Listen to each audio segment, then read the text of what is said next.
Rio, it was about taking the Olympics out of it and making it another event, because then I knew I was world class. I knew that I could stand up on that stage and get a medal. There were so many distractions with all the water and all this going on, and the sun and the clouds, and then the darkness and the spotlight. Everything. So many distractions. Any word that I use to describe it doesn't like quite come close to really explaining it. It's almost like offensive to try and use words, descriptive words, to describe how that makes you feel. Like when something like that, it's almost like the impossible. Getting gold changed like everything for me, and not everything for the better at all.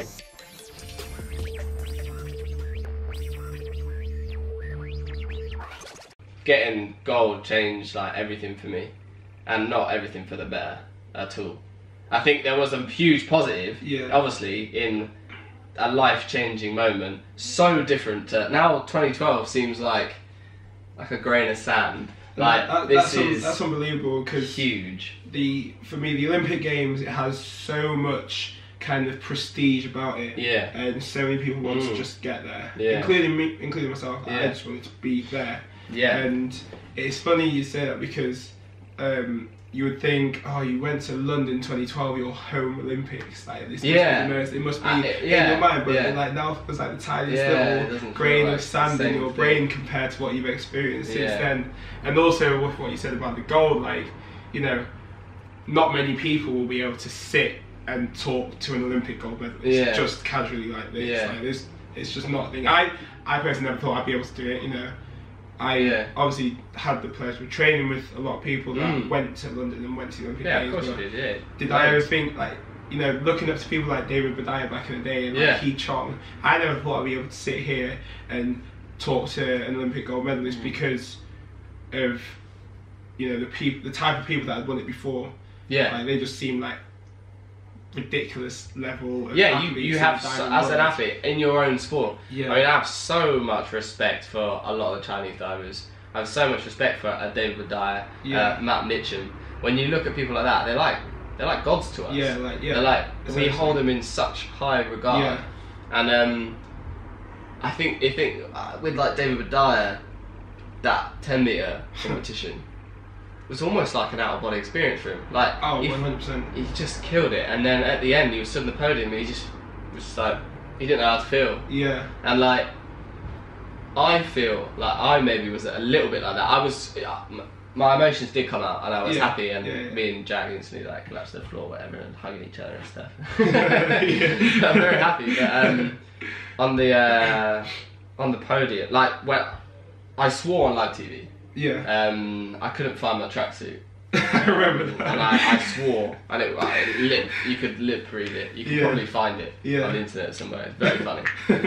My head was all over the place. And then I was sitting in the call room waiting to go up on the podium, and I felt kind of numb.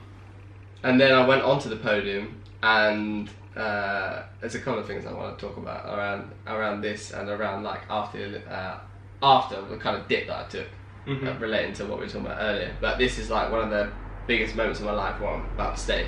There's a moment where I was stood on the podium. I was stood next to Jack, like my best mate, and we just won the Olympics. I had my stepmom, my dad, and my brother and my sister and Jack's family. And then I had a moment where I could feel like my mum above me, because she passed away when I was young. And I just had this most amazing like moment where I was stood there and I could feel her, and I could feel my whole family and my best friend. It was all just like completely overwhelming. Like, that is just an amazing moment to have. Wow. Yeah. I'm just going to check that these things are still recording so I didn't miss that. Yep. Real good, you don't have to say. Nah,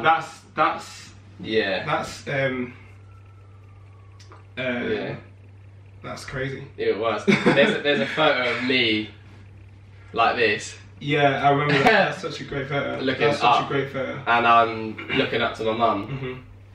But I've got my stepmum there, and I think that's the bit that makes me like quite emotional, because she got me into diving, my stepmum. My stepmom got me into diving. She pushed me, she took me to training 5 days a week. She drove me there and back from Southampton. She'd get back at 8 PM. You know, she was so outgoing with me, and my nan and granddad too. They were ferrying me back and forwards too. But yeah, I kind of had this realization that it was about me. Like, I did it in that moment, but it wasn't. It was so much deeper than that. There was so many pieces of it, of the puzzle. Amazing. And that was huge.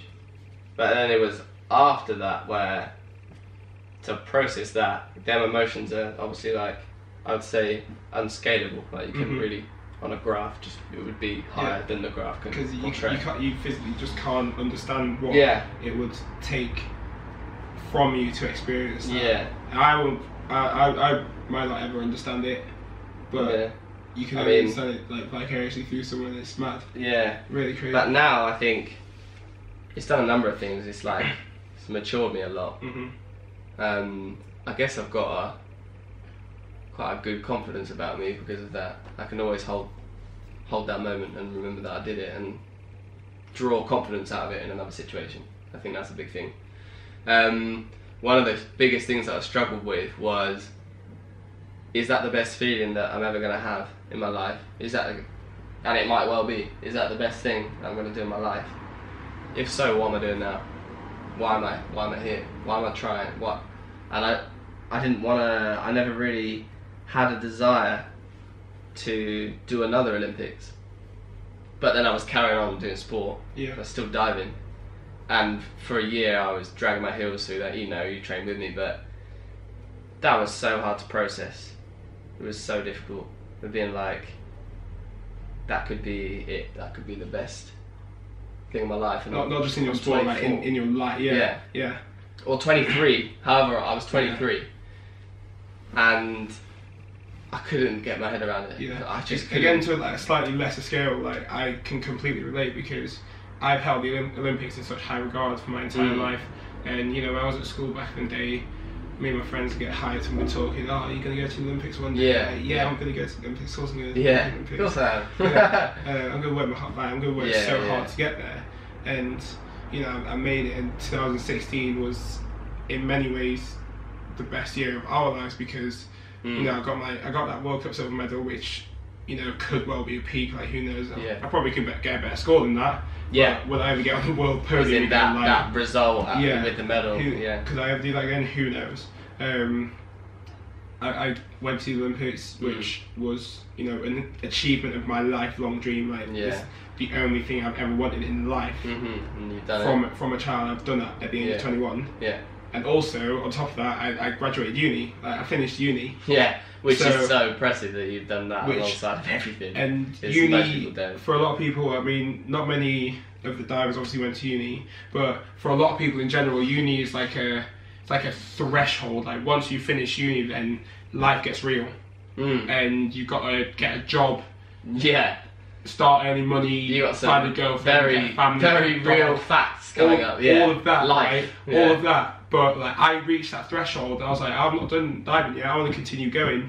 But if I want to continue diving, I can't be getting a job. It's going to be not easy to maintain a girlfriend because I'm going to be so committed to what I'm doing. All of this kind of general life stuff is like, I don't even know what I'm doing. I have no idea. No idea. Like, I'm in a it's almost like a blessing in disguise that I'm still diving because I've kind of given myself a little bit of extra time to work it out because I can use the diving as leverage for certain things. Of course, which I'm trying to do now in my process of the next cycle.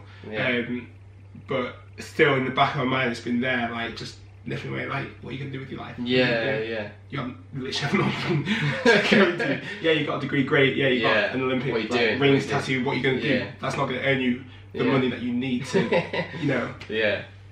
That's I get it. Like, similar but much less scale. So no, it's the Olympics is almost like for me it's like a don't get caught in the hype type thing after experiencing it. Beforehand, all about the hype. Yeah. Coming out on the other side of it is, for me personally, is don't get caught in the hype. Yeah. I don't know how you feel about the whole Olympics in general. Yeah, no, me too. I 100% agree with that, and that's why I changed so much in my second Olympics. Yeah. From my first, because the first one was about experiencing it as it is on face value, and all the sponsorship, all the go and get a Powerade bottle printed with your name on it. Yeah. That's cool. Yeah, I should do that. Yeah. Like get your flag printed on it, and then there's so many little things because there's so much money revolving around it. So there's always going to be. It's such a bigger spectacle. And that doesn't even go to say for like the crowds are huge and like the whole buzz of a city and where you're in, or a country and where you're in is like unfathomable. It's huge, and everyone is everyone is looking at you, not necessarily you, but just like everyone is what, you're in the Olympics. Well, that's huge. Like it's a really big deal for a lot of people. And it's funny, and I have talked to a lot of people about that. A lot of my friends, from school or various people, and they're like, "Oh my god, like you're an Olympian, like you famous, all that stuff." And like, for me personally, I can see it in the way that it is, in that yes, there were 11,000 or whatever athletes that went to Rio 2016, and that compared to the 7 billion people in the world is a very, very small number. However, 11,000 is a massive number. Yeah, I'm a small fish in a big old pond of Olympians. Yeah. And yes, it's great to have myself on that pedestal of being an Olympian, but at the end of the day, I'm still a little bit irrelevant compared to someone like you, who's an Olympic champion, like an Olympic gold medalist. And again, you may see that in a completely different way, being in that position. But I don't know that because I'm obviously in that position. Yeah. I don't really think about it, to be honest. I don't think of myself as a different person. I think that's probably the reason for that. Yeah. I'm still the same.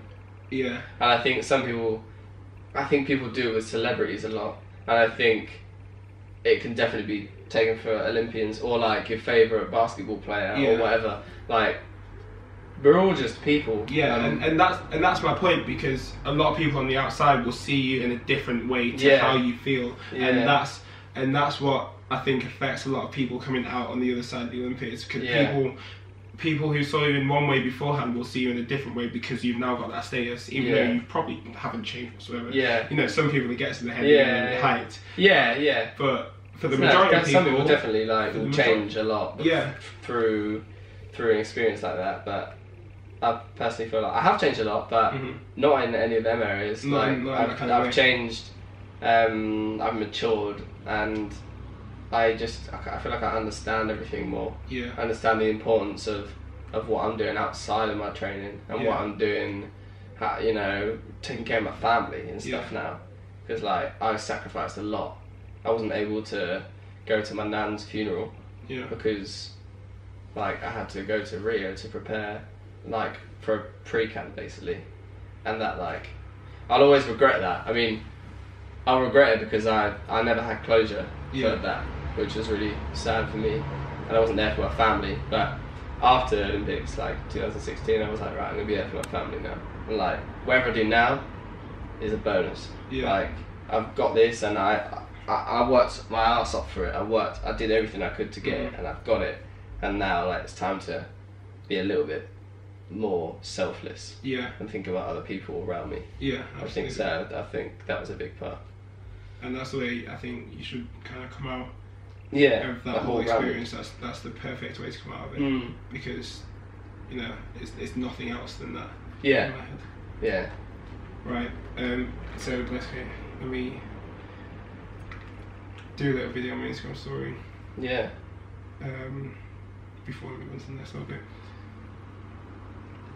Guys, I'm just here with my bro Chris, and we're recording a little video for YouTube, and I think we're going to do a little Q&A. Q&A, So send your questions real quick because we won't be long. Was that just a story? Should I do one too? Sure. See your questions you can.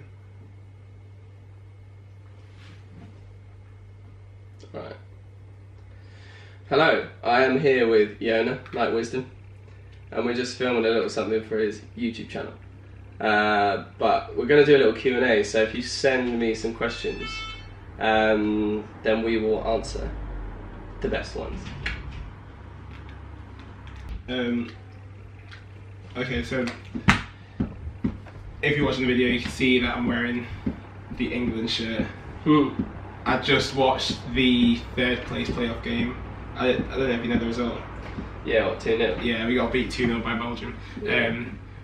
And I've loved this World Cup, it's been brilliant, it's been sick. Yeah. And the best thing about it for me is that I've been at training and I've actually been able to discuss football with my friends. Yeah. Because usually during the Premier League season, I cannot talk football whatsoever with anyone because no one watches the football. Yeah. But this has been sick. Like, even I know you don't care about football, but you've massively. You've been like so emotional about all the games in this World Cup so far. Yeah. It's been great. Yeah, it's been really good, and I think I wouldn't consider myself to be like hugely patriotic. Yeah. I am patriotic because, you know, I compete for Team GB and have competed for Team England. Yeah. But I think these guys just they've just inspired a nation. It's been class, hasn't it? And inspired me as well. They've just been so awesome. Like how they were the underdogs and then they went in and they've done so well. That's definitely why I was so captivated and I was so invested.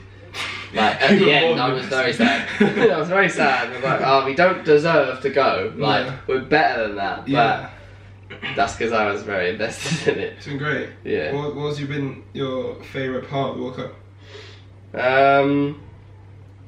I just think Pickford's, like, some of his saves have been incredible. Yeah.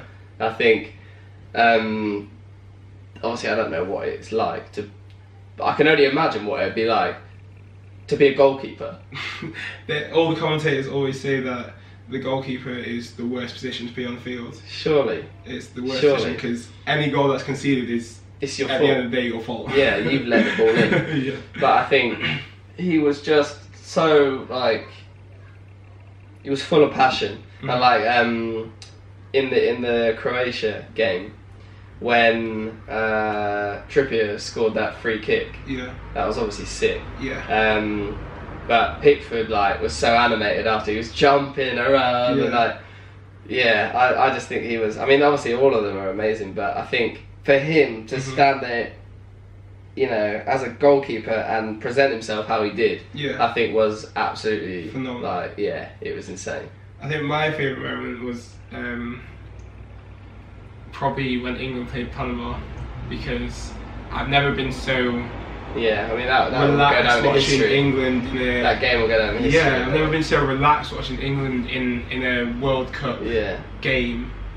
Like, one of my friends had the perfect quote. It was like, "This must be what it feels like to be German watching Germany at the World Cup normally." Yeah. Just it's like comfortable and just like, they'll do their thing. You know you're going to get a goal here and there. You know you're going to win the game. Done. Sure. It was sick. That was fantastic. Yeah, for sure. But no, it's been a class World Cup. It's just been great, and I think that their performance mixed with the weather we've been having, will just be an iconic summer. It's iconic. Like, it's been some of the best few weeks of our life in the UK. It's been so good. I completely agree. Yeah. I completely agree. Yeah. Have you got like a new favourite player? Apart from Pickford?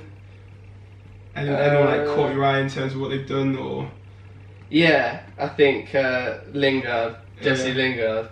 I think he's sick, and this is a stat I saw on like Sport Bible or something like that.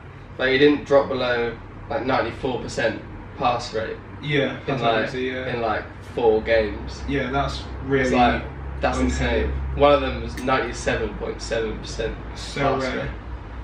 And like, I just think that is talent. That to not like to be that on the ball for the entire game, not just one game, but like all of these games, to just be so on point. I think that showed that he was like in the peak of his like physical and mental like ability. I think that was decent. Yeah, it's been kind of the perfect summer just after we got back from Wuhan for that to kick off. Yeah. And then just before I go away again, for it to end. Yeah. Final tomorrow. Yeah. This video will come out after the final. But who's your prediction for the win? Let's have a score prediction. I think it's going to be 2-0 France. 2-0 France. Okay. I think that France is going to win, and I think that it could be a bit of a rout. I think France might get it like 4. You're thinking about a whitewash? I think it might be something like that. Yeah. Because Croatia, I think they must be tired by now, surely. They must be tired. Actually, did you hear about that Croatian player who refused to come on off the bench in an early game, in like one of the group games, and he got sent home? Really? Yeah, from the World Cup he got sent home. I think it's he refused to come off the bench? Yeah, come off the bench on the pitch. Really? I think it's called, Kalinic. Why? I don't know, I can't remember why, I can't remember what the reason was, but he refused to come off the bench and he got sent home, and now Croatia made it to the final, and he's at home. And he was in the World Cup. How much that sucked, man. That is heartbreaking. God. But yeah, anyway, perfect summer. And now we've both got one competition left. Yeah. Until the season's over. Yeah. I'm going out to Colombia on Monday. Got an early flight out there for the Central American and Caribbean Games, which again I haven't really talked much about, but that's where I'm going. And then you have Europeans. Yeah. Which you're excited for? Yeah, I'm a little bit injured at the moment, but I'm pretty excited to do the event. It's quite a big deal for me. The event is on the 10th of August, which is when I won the Olympics. That's quite funny though. So so I'm excited to hopefully I'm in a good position where I can actually stand up and compete. Hopefully my back gets better in the next couple of weeks. But I think that's a big day. Like anything on that day, even if it was a day of nothing, I wake up and I have this incredible kind of feeling through the whole day. But that's just what I felt last year anyway. So I think that's it'll be pretty exciting. That's pretty cool. Yeah. Right, have you got any questions? Yeah, I've got a few questions. Should we start? Let's kick off with one of yours. Yeah. Some guy, Ash8111, he said, who has been your inspiration in life? And what is the thing you are looking forward to now in your life? Okay. It's a good question. My biggest inspiration is Jared Leto, who is most famously known for being the lead singer or the frontman of 30 Seconds to Mars. But he's an insane songwriter. He's an amazing public speaker. They've got 30 Seconds to Mars have got one of the biggest fan bases, not even a fan base, it's a cult in the world. The people that they've saved a lot of lives through music. Like people say like their music has given them faith and hope. And I think if you lyrically listen to the music, that especially the This Is War album, there are so many references to religion, but without actually it being based on a religion. It's like the way that he says things is like almost hinting to a religion. It's really clever. And what am I looking forward to in my life? Well, I'm a songwriter, mostly a producer, but in the last couple of years I've been songwriting. And I'm definitely like that's now like what I'm really looking forward to in my life. I've done a lot of things, but I think that's going to be a good start. Too right. A good start for me. I think my inspiration, definitely if you followed me or if you know who I am, my inspiration is very obvious, and that's Usain Bolt. Because of many, it's definitely going to be a sporting one, because sport is basically my life, like 100%. That's all I'm kind of interested in. And a little bit of music.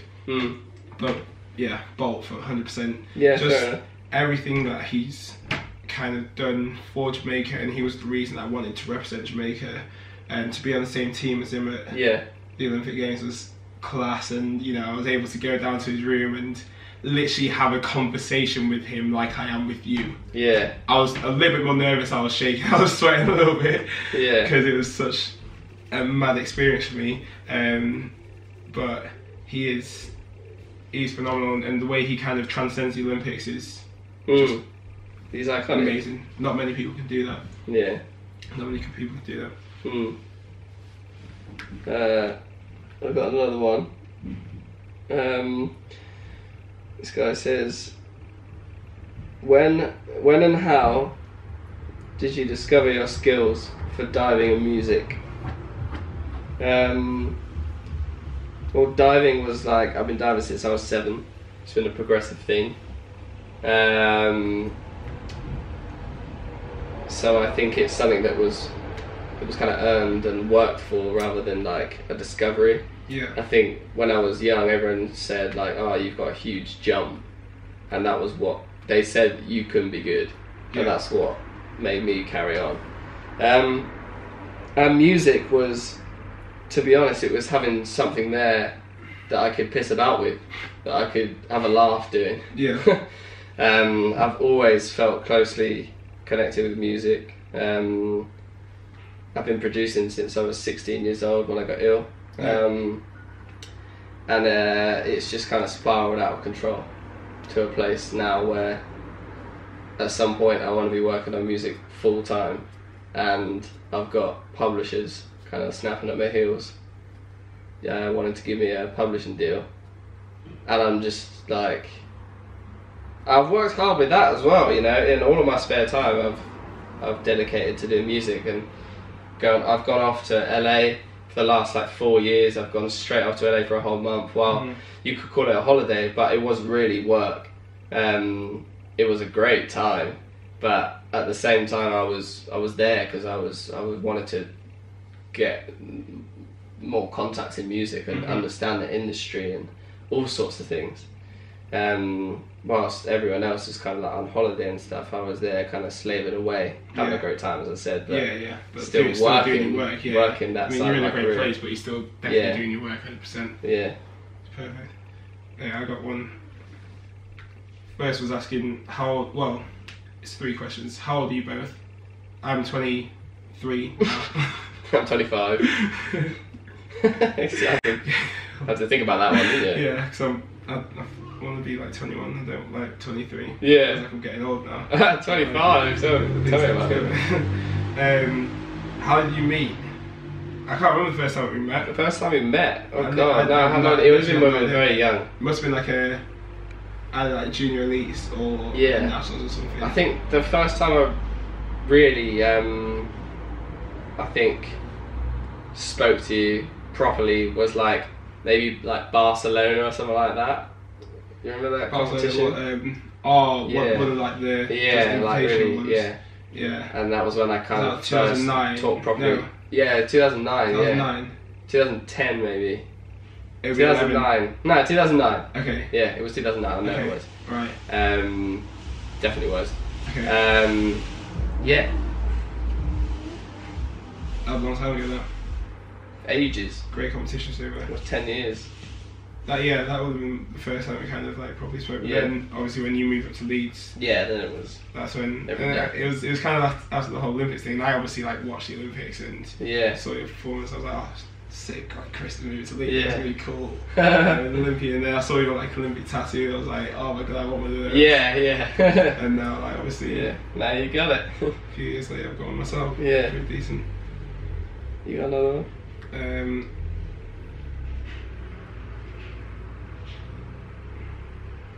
Someone asked if as tour at the European Games, you obviously will be. I won't. I won't be competing. For obvious reasons. Who knows if I'll come up? I won't be competing there. Definitely not. But I'd like to come up and see competitions, but I haven't got any tickets. So I might need to do something about that if I can be bothered. We'll see. Should we have one more and wrap up? Yeah, this guy, is it a guy or a girl? It's a dude. This dude says, how are you feeling about World Cup 2018? Now, I don't know whether he means the diving World Cup If he does mean that, I came second. So thank you. Good work. And if it means the football World Cup, then we made the semi-final. So there you go. That's the answer. Perfect. Yeah. Done. Well, it's been a good chat. Yeah. It's been like an hour. Yeah, it doesn't seem that long. No, it doesn't seem that long, but it's been a very good chat. And as I said at the start, I hope this can be a thing. It'd be cool to actually talk to you again in a year's time. Yeah. See how your music thing's coming along. Yeah. See if you actually got anything out, or you're struggling to go. Yeah. Go your way. Yeah. Let's hope that doesn't go the latter. We'll see. Yeah. No, it's good. It's been a pleasure, and I'd like to talk some more. I still feel like I've got so much to say. So we should. No, I think we've only kind of scratched the surface. Yeah. But no, I would actually love to kind of make this a thing and do it with more people. And speak to all the different athletes that I know in different sports and just get their opinions on certain things, and hopefully help people, I don't know, do whatever, be inspired, improve in their sport, and relate to experiences. Yeah, relate to the story, because people have had. As I said earlier, like, it's not often you get to sit next to an Olympic champion, and maybe a lot of people watching the video or listening to it might never get the chance to do that. Yeah. And hopefully it's something that you can kind of take positives from. Yeah, definitely. And as I said, I haven't got a name for this series yet, but we don't need that. Who cares? We'll figure out. Yeah, who cares? Who cares? But if you're watching, thank you very much for watching, and I'll see you next time. Yeah. Cheers, bro.